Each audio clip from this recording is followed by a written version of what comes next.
I'm Chance Storland, and this is the Spurs Insider, our weekly NBA podcast from ExpressNews.com, and I'm joined now once again by San Antonio Express News sports writer Tom Orsborn. Tom, the Spurs have finished out the regular season with 3 wins, including a special final game at home against the Mavericks. That all locks them into the number 7 seed and a series against Denver. We'll get to all that here in a second, but at first, perhaps some quick thoughts on what happened Wednesday at the AT&T Center. Obviously, it was a special game.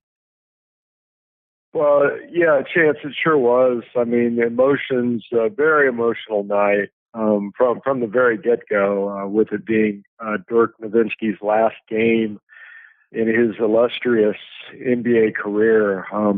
The Spurs did a very, very good tribute to him. Very well done. They did a tribute before the game, and it really touched him. I mean, he broke down crying. There's no other way to put it. Just sobbing.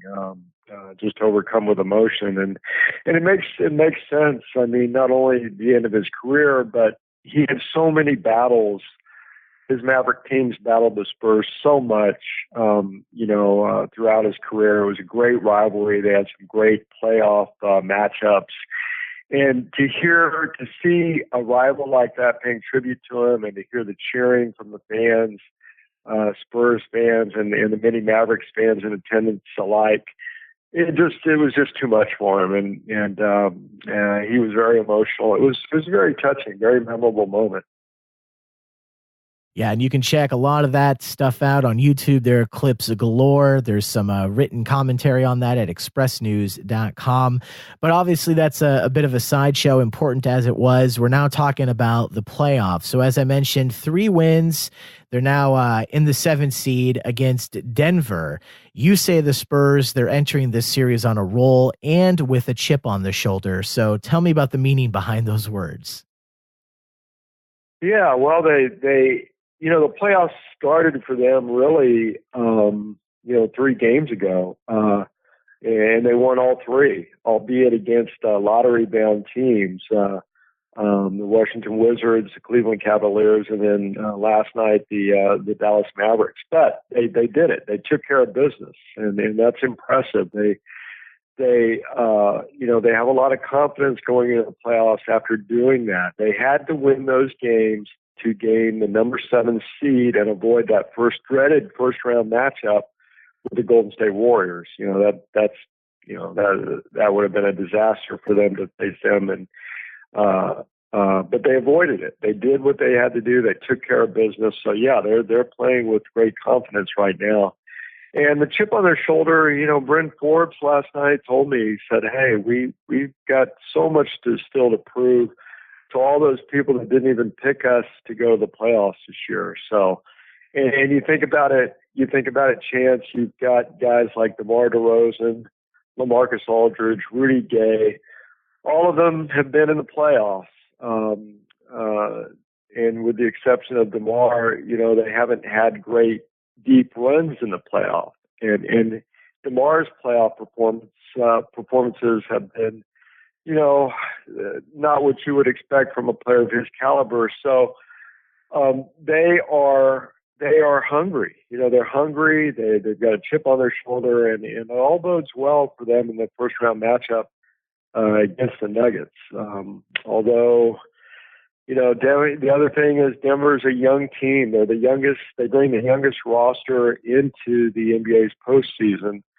Spurs are a more veteran bunch, and of course the coaching matchup, Greg Popovich definitely has a clear edge over Michael Malone and the young Nuggets coach. So yeah, it's going to be very interesting. And the thing that you have to look at right away is the fact that the Nuggets had an NBA best 34-7 record at home. Now the Spurs weren't bad at home either, 32-9, but then you look at how the Spurs did on the road, finishing with only 16 wins away from the AT&T Center. And you have to look at the series. It finished 2-2. Spurs lost both their games in Denver. Of course, conversely, Denver lost both their games in San Antonio. But, that home court edge and the fact that the Spurs didn't do very well on the road, that certainly is an edge for the Nuggets. let's break this down even more. So for the series, key players on each team, you mentioned a little bit of the coaching matchup. Obviously, a lot of Spurs fans would say no contest there. And, there are other intangibles as well. Yeah, well, the experience, of course, is huge, and the edge goes to the Spurs there. And it can be intimidating to play a Greg Popovich coach team. I mean, you've got a lot of ghosts to contend with. There's a lot of lore and history behind the Spurs with the 5 NBA championships, and year in and year out. This is their 22nd playoff appearance in a row. I mean, this history is stacked on their side, and they're going up against a young team that's still, trying to make a name for itself. They're not getting the respect they're due, and their coach, Michael Malone, makes the most of that as well. He's always looking for a way to light a fire under his team and feel like they're being dissed. So, there's a lot of intangibles in play here. Now with the Spurs, you got to look at Derek White coming back to Denver, his home area. He was born in nearby Parker, Colorado. Considers Denver to be his home. He's played well against the Nuggets this year. Of course, no one played well in that final game last week, which the Nuggets won 113-85, but both teams were coming off a back-to-back, and the Spurs were traveling, so you kind of throw that one out the window. But yeah, Derek's going to be pumped for this for this series. And then on the other side with the Nuggets, you got Jokic, Nikola. He certainly had a phenomenal game against the Spurs in the last meeting, having a near triple-double. And that's what he does. He stuffs the stat sheet, does so much so well, and the Spurs have great respect for him.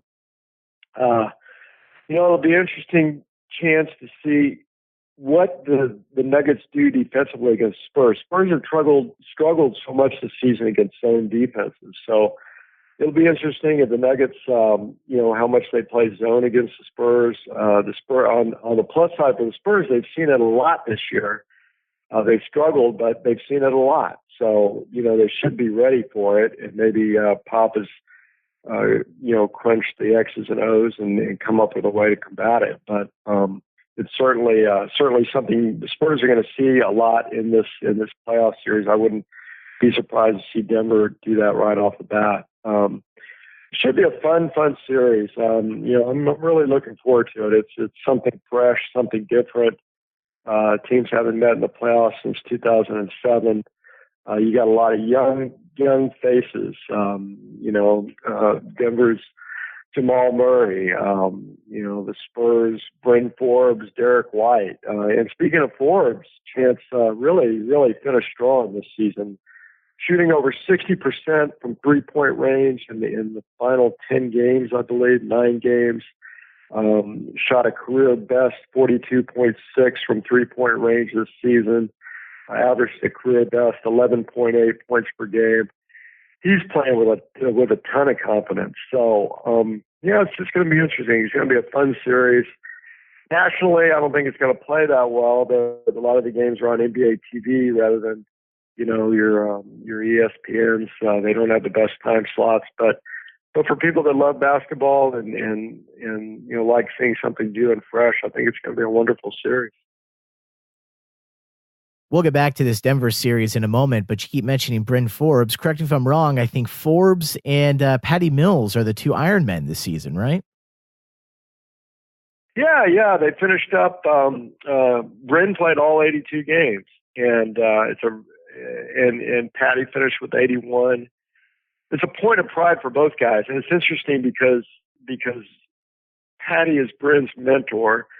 And, Bryn really looks up to him, and he's certainly emulating him in a number of ways. Although Bryn he told me that he's never missed a game in his career for injury. And he had one game this year in February against Detroit. He suffered a calf injury, a bruised calf, and he had 2 games before the next game, and he went into overdrive and trying to heal, doing everything possible to get better.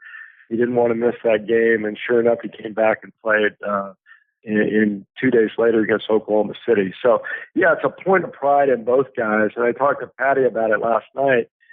It's his fifth season in a row with 80 or more games. The second time in 2 of the last 3 seasons, he's finished with 82 games played in every game.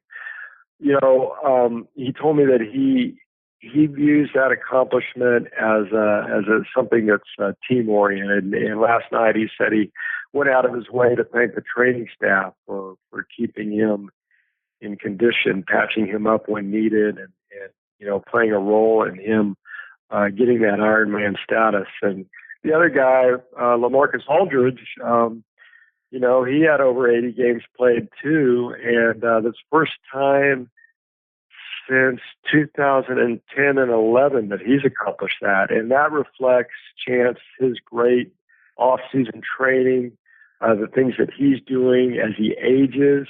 He's doing a lot of work after games, a lot of rehab work, recovery work, weightlifting, massages, whatever. He takes that very seriously, and he wants to prolong his career. So it's a good story. It's a feel-good story for those guys. They work hard. So often we think of professional athletes as being pampered and overpaid and whatnot. But they work really hard for the real true professionals. Work really hard to get where they're at and stay where they're at. And these 3 guys reflect that theme. We've already spoken a bit about the past games between the Spurs and Denver. Interesting, they both lost at home in those matchups.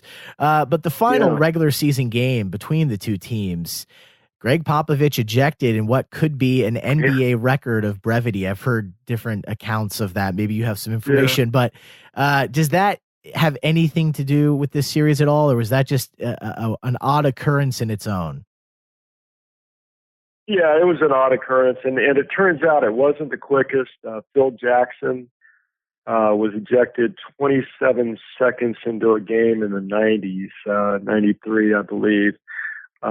So that's believed to be the record. But, no one really tracks this. The Elias Sports Bureau, who we all lean on to have those kind of numbers, they don't have information on it. So, but Pop certainly is one of the quickest ejections ever. I was at that game. It was stunning. And by Popovich standards, it was pretty tame. I mean, he was arguing that a foul should have been called on Paul Millsap, defending LaMarcus Aldridge. LaMarcus attempted a 13-foot fadeaway, and Pop thought he got fouled by Millsap, and spoke his mind about it, got two quick technicals, and was ejected. So, but no, it doesn't factor into it, other than the unpredictability factor with Pop. You just never know what he's going to do. And most of it's in a positive way. And that goes back to this matchup with Malone. I talked about Patty Mills being a mentor to Glenn Forbes. Well, Pop has been a mentor to Mike Malone and been a real advocate and champion for Malone's career. So, they certainly have a good friendship, and as is the case with most NBA coaches, with Popovich, who goes out of his way to really help these younger coaches. So yeah, it's just a heck of a series. A lot of good story angles, a lot of good. The Spurs, Derek White coming back home, DeRozan and Aldridge, Rudy Gay looking for playoff success, playoff for redemption. The Nuggets, a young team trying to establish themselves, gain respect in the league. And, it'll be fun. It'll be a great atmosphere at the Pepsi Center. These two teams go back to the ABA days, and, they had some fun playoff matchups in the past. So I expect this one to follow suit. Before we go in for final thoughts, Tom, any ideas on what else is going on in the NBA, all the other matchups that have been announced? Well, the West is so competitive, Chance, and it's going to be fun seeing these other series. The Spurs will play the winner of Oklahoma City and Portland. And they had a better overall they had a better record against these teams in their bracket, which bodes well for them, possibly if they can get past Denver, advancing. And then the other bracket, of course, you got the behemoths with Golden State and Houston. Golden State, I think, will win the title again. That's my belief, and it'll be interesting to see if they can keep that going. There's some question about team chemistry and whether they have the motivation to keep it going. I believe they do, and I believe they'll ultimately be successful. Of course, in the East, the dreaded Kawhi Leonard playing with the Raptors. Spurs fans will keep an eye on the Raptors throughout the playoffs, rooting against them, of course. But the NBA has gotten tighter and tighter, and these should be a really fun postseason. Really looking forward to it. Well, Tom, you've already made a prediction about Golden State. Let's go ahead and talk about the Spurs series with Denver. You willing to throw anything out there, or? Yeah, I mean it's considering the Spurs were such a frustrating team this year because they had patches where they played great defensively and stretches where they were just awful defensively. So typically, it's hard to change your stripes in the postseason. So I look for that inconsistency to continue. Albeit they did finish on a roll, and again, not against the greatest teams in the world, but they did it. They did it, and they showed a lot of confidence. So I'm going to go with the Nuggets in 7. They have a home court edge, and I'm just going to give it to them based on that, probably. It would not surprise me at all if the Spurs pull off this upset and advance to the second round. Wouldn't surprise me at all. I think it's going to be as close a series as you can have, but if I have to make a prediction, so I would go Nuggets in 7 at this point.